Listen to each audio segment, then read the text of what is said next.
Electric charges and fields, chapter first, class 12 physics का example number 1.6 हम इस class में डिस्कस करने जा रहे हैं। Example number 1.6 is consider 3 charges Q1, Q2, Q3। 3 charges को कंसीडर करो जिसका नाम है Q1, Q2 और Q3। Q1 यहां पे है, Q2 यहां पे है और Q3 यहां पर है। ईच इक्वल टू Q, इन तीनों चार्जेस के मैग्नीट्यूड इक्वल है जिसको हमने Q से यहां पर डिनोट किया है। At the vertices of an equilateral triangle of side L, ये जो तीनों चार्जेस हैं Q1, Q2, Q3, ये इक्विलैटरल ट्रायंगल के वर्टेक्स पे रखे हुए हैं। वर्टेक्स AA है, BA है और CA है।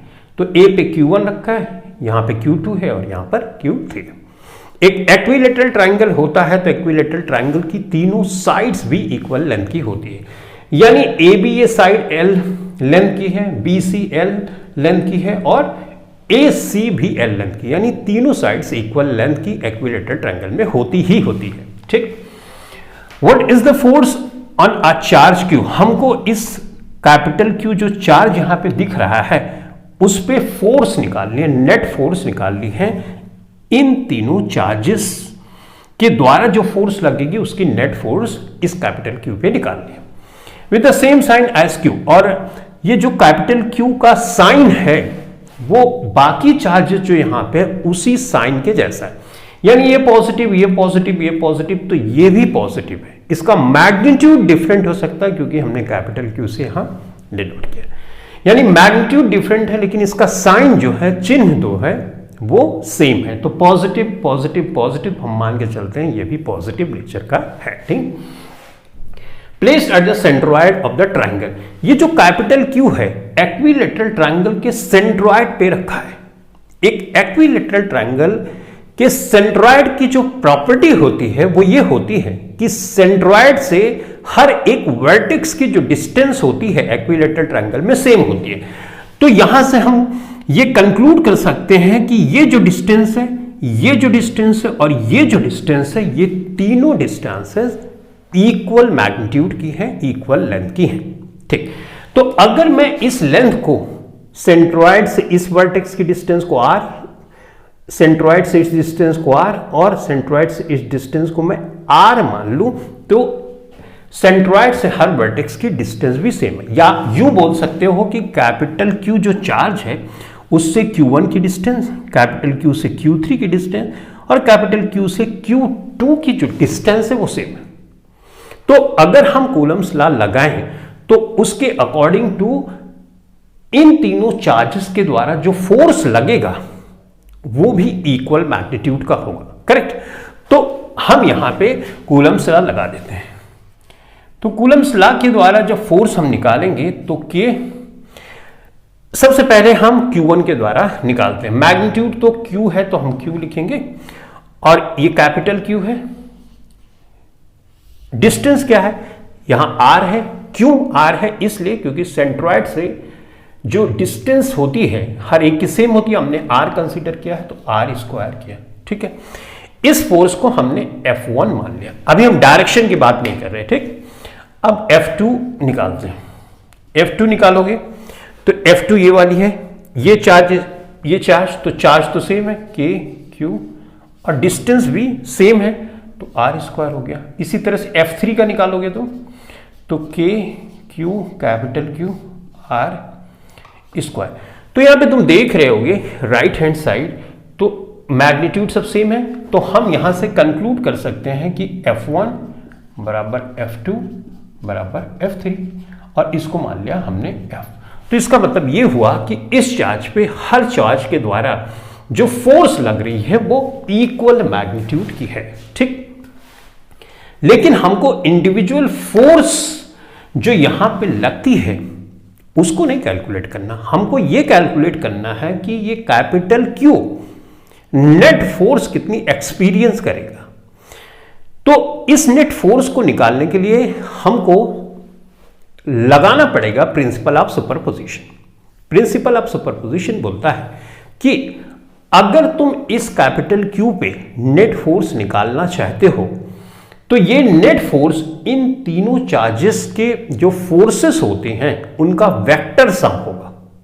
अगर वेक्टर सम नहीं होता, अलजेब्राइक सम होता, फोर्स एक वेक्टर क्वांटिटी है तो वेक्टर सम ही निकालना पड़ेगा। अलजेब्राइक होता तो हम बोलते एफ यहां से लग रही, एफ यहां से, एफ यहां से, 3F फोर्स ये एक्सपीरियंस करेगा, लेकिन वो गलत हो जाएगा क्योंकि फोर्स एक वेक्टर क्वांटिटी है और वेक्टर क्वांटिटी को ऐड करने के लिए हम वेक्टर सम करते हैं। तो किन्हीं दो वेक्टर्स को ऐड करने का जो मेथड है रिजल्टेंट वेक्टर पाने का, उसका फार्मूला होता है, तुमने क्लास 11 में सीखा था। रिजल्टेंट वेक्टर R से अगर मैं डिनोट करूं तो R is equal to under root A squared यानी पहला वेक्टर प्लस B स्क्वायर्ड यानी दूसरा vector plus 2AB cos theta, जहां पे थीटा दो वेक्टर्स के बीच का एंगल है। ठीक, तो अब हम इस कैपिटल Q पे नेट फोर्स निकालना चाहते हैं। तो देखो एक सिंपल सा मेथड, अगर तुम सिमेट्री के बारे में जानते हो तो इसका आंसर देखते ही पता चल, इस फिगर से ही पता चल जाएगा। यहां पे Q जो है, ये चार्ज और डिस्टेंस भी सेम है, तो ये सिमेट्री में है, तो इसका मतलब नेट फोर्स कैपिटल Q पे 0 लगे। हो गया आंसर, डन। लेकिन मैथमेटिकली इसको प्रूफ करना है तो इसके लिए थोड़ी सी कैलकुलेशन कर लेते हैं। कैलकुलेशन कर लेंगे, अगर तुम देख लोगे तो दूसरे क्वेश्चन में तुमको लॉजिकली समझ में आएगा कि चीजें कैसे हो रही। सिमेट्री वाला कॉन्सेप्ट भी बहुत इंपॉर्टेंट है। जैसे अगर ऑप्शनल वाले क्वेश्चन से एक नंबर के क्वेश्चन, वहां पे बहुत अच्छे से वर्क करता है। जैसे सिमेट्री की बातें मैं यहां पे बताता हूं। जैसे मान लो एक स्क्वायर है इस तरह से, ठीक है, इक्वल लेंथ है ये, यहां पे एक चार्ज रखा है, यहां पे एक चार्ज रखा है, plus Q plus Q plus Q plus Q, right. अब यहां से डिस्टेंस डायगोनल है, ये डिस्टेंस सेम है, तो ये कोई भी फोर्स एक्सपीरियंस नहीं करेगा। ये हो गई सिमेट्री। देखो जैसे मान लो यहां पे है एक फोर्स F मैग्नीट्यूड की, एक फोर्स F मैग्नीट्यूड की है, अपोजिट डायरेक्शन में है, तो यहां पे अगर कोई चार्ज रखा है तो उसको कोई भी फोर्स एक्सपीरियंस नहीं होगा, मैग्नीट्यूड आएगा 0। इसी तरह से एक गोला मैंने बना लिया, ठीक, यहां पे कोई चार्ज रख दिया, इधर एक चार्ज है, एक चार्ज इस डायरेक्शन में, यहां पे, यानी अगर एक चार्ज यहां पे Q है, यहां पे Q है, यहां पे Q है, यहां पे Q, और सब पॉजिटिव नेचर का है, तो यहां पे अगर तुम एक पॉजिटिव Q चार्ज रख दोगे तो ये जो force experience, net force experience करेगा वो 0, क्योंकि फोर्स इधर एक फोर्स इधर लगेगी, एक फोर्स इधर, एक फोर्स इधर, एक, तो एक दूसरे को कैंसिल कर देगी। अच्छा, और भी हो सकता है, जैसे यहां पे इस तरह से, यहां पे Q, यहां पे Q, यहां पे Q, तो इक्वल और अपोजिट फोर्सेस कैंसिल कर दिए, यानी सिमेट्री है। जिस सिमेट्री को मैं देख के डायरेक्ट बता सकता हूं कि इस पे नेट फोर्स 0 आएगी, हमको कुछ भी वेक्टर सम करने की जरूरत नहीं है। लेकिन ये वेक्टर सम के कॉन्सेप्ट से ही ये सिमेट्री की चीजें देखी जाती हैं, इसलिए बेसिक कॉन्सेप्ट का पढ़ना हमारे लिए जरूरी है। तो चलो अब इस पे बात करते हैं। आंसर तो हो गया 0, ठीक। ऑलराइट, तो हम यहां पे पहुंच गए F1 F2 F3 is equal to F, ठीक। अब आओ वेक्टर सम करते हैं, जो हमारा रूल है। तो इस Q चार्ज को मैं यहां पे इस तरह से बनाता हूं। अब देखो ये पॉजिटिव है, ये पॉजिटिव है, तो इस चार्ज पे ये वाला चार्ज फोर्स लगाएगा, रिपल्शन का फोर्स, तो along the line he force की डायरेक्शन होती है, तो फोर्स F1 हमने यूं दिखा दिया, ठीक। तो ये दिखाया गया, फिगर में भी दिखाया गया, ठीक। अब Q2 पे आते हैं। इस Q पे पॉजिटिव, तो रिपल्शन की फोर्स लगेगी, अलोंग द लाइन लगेगी, यानी जो ये वाली लाइन है, तो फोर्स की डायरेक्शन ये हो जाएगी, तो F2 यहां पे हो गया। इसी तरह से यहां पे फोर्स लगेगी, F3 इधर इस डायरेक्शन में ये लगेगी, ठीक। अब F1 F2 F3 का मैग्नीट्यूड तो सेम है, यानी ये सेम है, यहां पे हमने निकाला भी है, लेकिन इसकी डायरेक्शन अलग है, ठीक। अब सेंट्रॉइड पे इस तरह से 3 वेक्टर्स अगर तुमको दिखते हैं, इनके बीच का एंगल होता है 120 और 120, इक्वल मैग्नीट्यूड है, तो 120 इनके बीच का एंगल हो, तीनों जोड़ोगे तो 100, 100, 200, 300, 360 हो गया। तो किसी सर्कल में 360 डिग्री होता है, 360 डिग्री इसलिए है क्योंकि ये इक्वल मैग्नीट्यूड है। डन, यहां तक बात समझ। अब हमको वेक्टर सम जैसे करना होता उस फार्मूले से कर लेते हैं, जो फार्मूला मैंने तुमको बताया।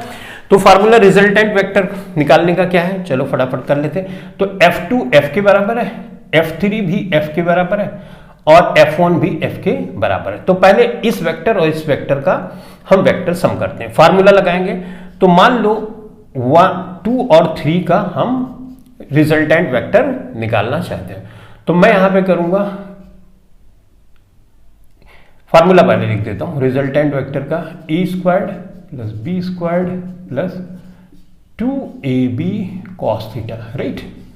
और ये अंडर रूट में होता है, ठीक है, पूरी चीज अंडर रूट में। तो a की जगह f रखेंगे, b की जगह भी f ही रखना है क्योंकि मैग्नीट्यूड तो सेम है, squared squared 2f f cos और यहाँ पे 120 हमने कर दिया, ठीक है।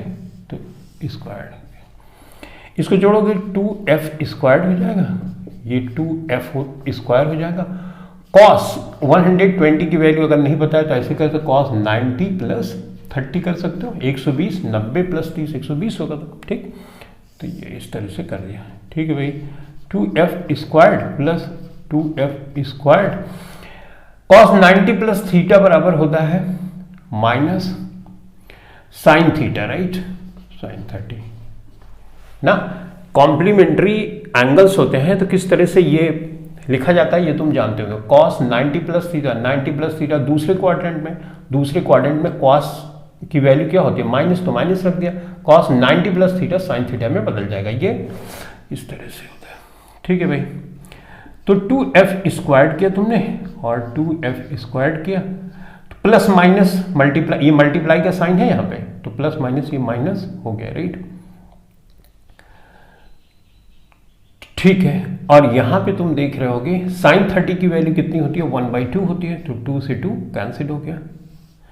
अब यहां पे हमारे पास बचा 2f square minus f square, right. इसको सिंप्लीफाई कर, 2f स्क्वायर से एक f स्क्वायर तुमने अगर घटा दिया तो सिर्फ f स्क्वायर बचेगा, अंडर रूट अभी भी है और आंसर आ गया f। यानी इन दोनों वेक्टर का वेक्टर सम आया f। ये दोनों इक्वल मैग्नीट्यूड के हैं, f दोनों इक्वल मैग्नीट्यूड के हैं, तो इनका जो रिजल्टेंट वेक्टर होगा एकदम बीचों बीच से आएगा। 120 से 120 का आधा 60 होगा, राइट। तो ये एक वेक्टर हमको फाइनली इन दोनों वेक्टर को जोड़ने के बाद मिला जिसका मैग्नीट्यूड f आया, करेक्ट।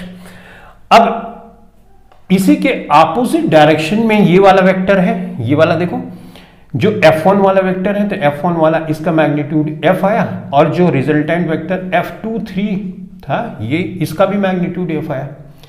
तो यहां पे तुम अगर देखो दो फोर्सेस हैं, अपोजिट डायरेक्शन में है और इक्वल मैग्नीट्यूड की हैं, तो एक दूसरे को कैंसिल आउट कर देंगे और आंसर आ जाएगा 0। तो यहां से इस तरह से 0 आ गया। अब देखो कुछ बच्चों को समस्या ये आती है कि वेक्टर सम से इसको हम करेंगे तो भी क्या 0 आएगा, हाँ उसके बाद भी 0 आता है। चलो इसको भी फटाफट करके मैं दिखा देता हूं कि वेक्टर सम जैसे इस फार्मूले से हम सारी वैल्यूज रखेंगे तो क्या 0 आएगा, ऑब्वियसली 0 आता है, ठीक है। इसको कर लेते हैं ताकि तुम इसको फील कर सको। तो इसमें सेम लगाएंगे हम।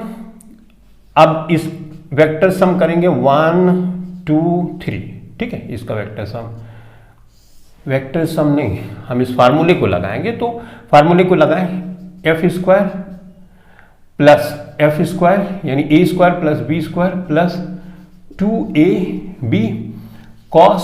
अब इसमें इन दोनों वेक्टर के बीच का एंगल कितना है, 180 डिग्री है, तो 180 डिग्री हम यहाँ पे रख देंगे।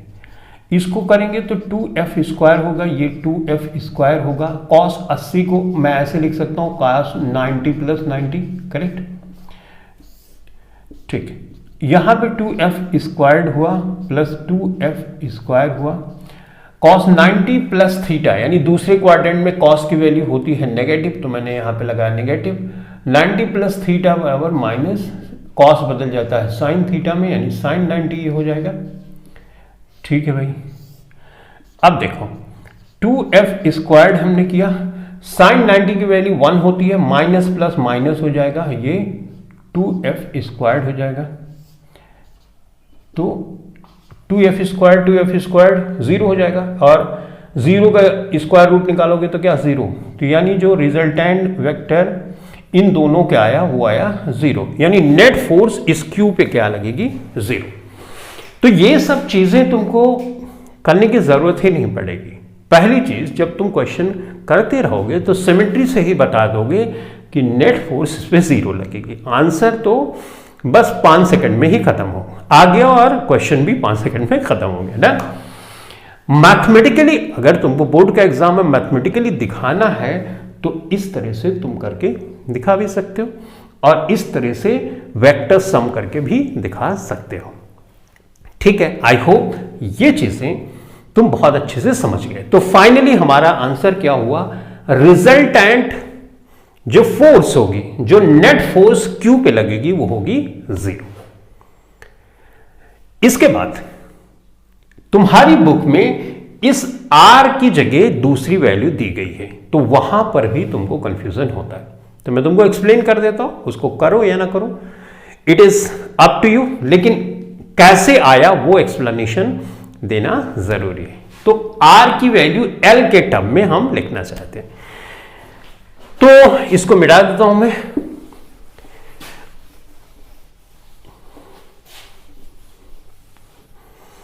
देखो,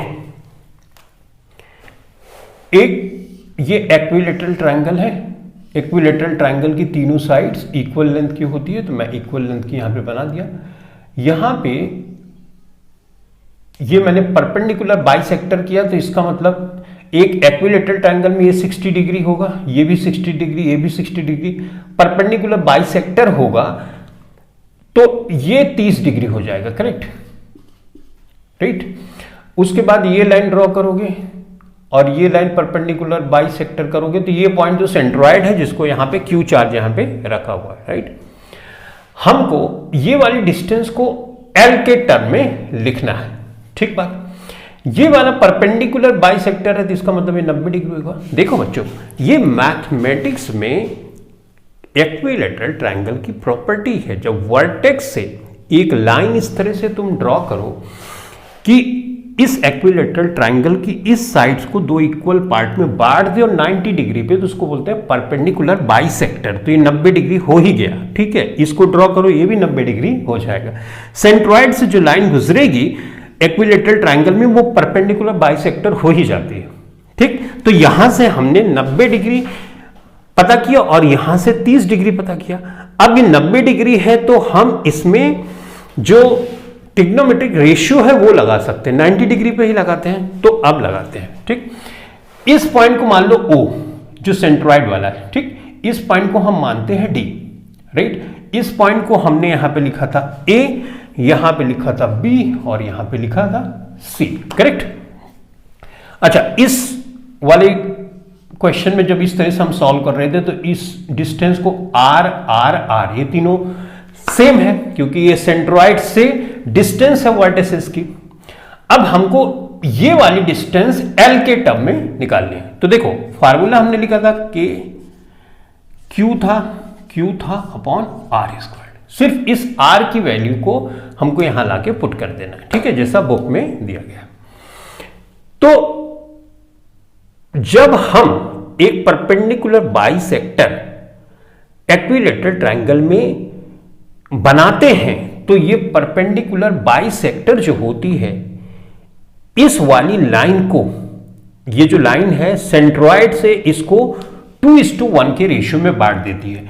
यानी ये 2 होगा तो ये 1 होगा, 2:1 का रेशियो हो जाएगा, ठीक है। ये भी प्रॉपर्टी है ट्रायंगल की। तो 2 ये होगा तो 1 ये होगा, रेशियो ये यहां पर दिया गया, इसको ध्यान में रखना है। Done, alright. अब हम इस ट्रायंगल को देखते हैं। कौन सा ट्रायंगल? ADC वाला ट्रायंगल देखते हैं। ये ट्रायंगल हमने देखा। अब इसमें हम cos थीटा की वैल्यू यानी cos 30 की वैल्यू, cos थीटा बराबर क्या होता है? बेस इसको क्यों माना? क्योंकि यहां पे एंगल है तो बेस यही होगा। तो हमने इस बेस को माना AD upon base upon hypotenuse is equal to cos theta होता है। ये ट्रिग्नोमेट्रिक रेशियो क्लास 10 में तुमने पढ़ा था। तो यहां पे हमने AC रख दिया, AD यहां पे ऐसे ही रखते हैं। AC की जगह मैं L रख सकता हूं तो मैंने L रख दिया। तो AD की वैल्यू अगर मैं निकालूं तो क्रॉस मल्टीप्लाई करूंगा cos 30 इंटू L, राइट। ठीक है, L मैंने यहां पे रखा, cos 30 की वैल्यू कितनी होती है, √3/2 होती है, करेक्ट। अब AD की वैल्यू ये आ गई, AD की वैल्यू यहां से यहां तक है, लेकिन हमको AD तो नहीं बच्चों निकालना, हमको तो ये डिस्टेंस निकालना है। तो इस रेशियो से हम निकाल सकते हैं। देखो, अगर मैं यहां पे 3 कर दूं और यहां पे 3 कर दूं तो कोई फर्क पड़ा? नहीं फर्क पड़ा। इसका मतलब ये हुआ कि ये 2 है, ये 2/3 होगी तो ये 1/3 होगा। अब यही चीज मैं यहां पे ऐसे AD को मैं 2/3 से इधर मल्टीप्लाई कर देता हूं और 2/3 से इधर मल्टीप्लाई। वैसे भी अगर 2/3 से दोनों साइड मल्टीप्लाई करो इक्वेशन पे तो फर्क नहीं पड़ता। अब लेकिन ये चीज क्या हो गई, AD का 2/3 क्या होगा, यही तो हुआ, तो इसको हम OA लिख सकते हैं। भाई AD का 2/3 यही तो हुआ ना, तो इस चीज को हम OA लिख सकते हैं। और यहां पे हो 2 से 2 कैंसिल हो गया, L√3/3, यानी ये जो डिस्टेंस है जिसको हमने R माना है उसको L√3/3 लिख सकते हैं। तो यहां पे लिख देते हैं KQ हम लिखेंगे L√3/3, स्क्वायर्ड है तो स्क्वायर्ड भी अपने को करना होगा, कर दिया हमने। अब KQ इस तरह से किया, इसको जब मल्टीप्लाई में हम करेंगे, ध्यान से देखो, KQ मल्टीप्लाई में करेंगे तो 3 का स्क्वायर 9 ऊपर चला जाएगा और ये चीज में ये L स्क्वायर्ड हो जाएगा, और √3 2 बार मल्टीप्लाई करोगे तो 3 हो जाएगा, ये 3 से 3 कैंसिल हो जाएगा तो 3 आ जाएगा, तो ऊपर क्या हो गया, 3 हो गया, राइट। तो फाइनली अगर इस चीज को मैं यहां पे लिखूं, यहां पे लिख दे रहा हूं, देखो, तो 3K capital Q small q divided by L squared. तो जो बुक में दिया गया इस तरह से था, तो F की फाइनल वैल्यू यहां पे तुम देखोगे इस तरह से तुमको दी गई 3KQ अपॉन L स्क्वायर्ड, बाकी सारी चीजें सेम है। तो फोर्स को L के टर्म में दिखाया, यानी R की वैल्यू को रख दिया गया है ये ट्रिग्नोमेट्रिक रेशियो यूज करके। तो ये तो थी मैथमेटिक्स की बात ना, मैथमेटिक्स के हिसाब से ये सब चीजें की। अब अगर एक इक्विलैटरल ट्रायंगल की प्रॉपर्टीज तुम जानते हो तो ये सब कुछ मुश्किल नहीं है, अगर भूल गए हो तो थोड़ी सी मुश्किल भी है। अब जैसे मैंने ट्रिग्नोमेट्रिक रेशियो को लगाने के लिए ये सब सारी चीजें की, लेकिन अगर तुम यूज टू हो तो इसको देखते ही तुम बता दोगे कि ये L cos 30 होगी, ये वाली लाइन L cos 30 होगी, तुरंत ही दिमाग में आ जाएगा। तो ये सब चीजें प्रैक्टिस के ऊपर होती है। लेकिन फाइनली तुमने समझ लिया कि ये जो वैल्यूज दी गई हैं तुम्हारे बुक में वो कहां से आई, वो मेरा समझाने का पर्पस था। आंसर तो तुमने 5 सेकंड में निकाल लिया, मैथमेटिकली उसको दिखाने के लिए थोड़ा सा और समय लगा, और बुक में जैसा L के टर्म में दिया गया है उसको दिखाने के लिए थोड़ा सा और समय लगा। तो अगर ऑब्जेक्टिव वाले क्वेश्चन हैं तो फटाफट तुमको क्या करना है, सिमेट्री दिख के ही ऐसे क्वेश्चन को सॉल्व कर लेना है ताकि फटाक से तुम टिक मार सको। लेकिन बोर्ड्स का एग्जाम है जहां पे प्रॉपर एक्सप्लेनेशन पूछा है तो उसमें तो दिखाना ही पड़ेगा। कई बार ऑप्शन L के टर्म में दे दिया गया तब तो ऑप्शन मैच ही R वाला नहीं करेगा, करेक्ट, तो ये भी जानना जरूरी है। तो हर तरह हर मेथड का अपना अपना इंपॉर्टेंस होता है। तो चलो इस क्लास के लिए इतना ही। Thanks for watching this video, thank you very much.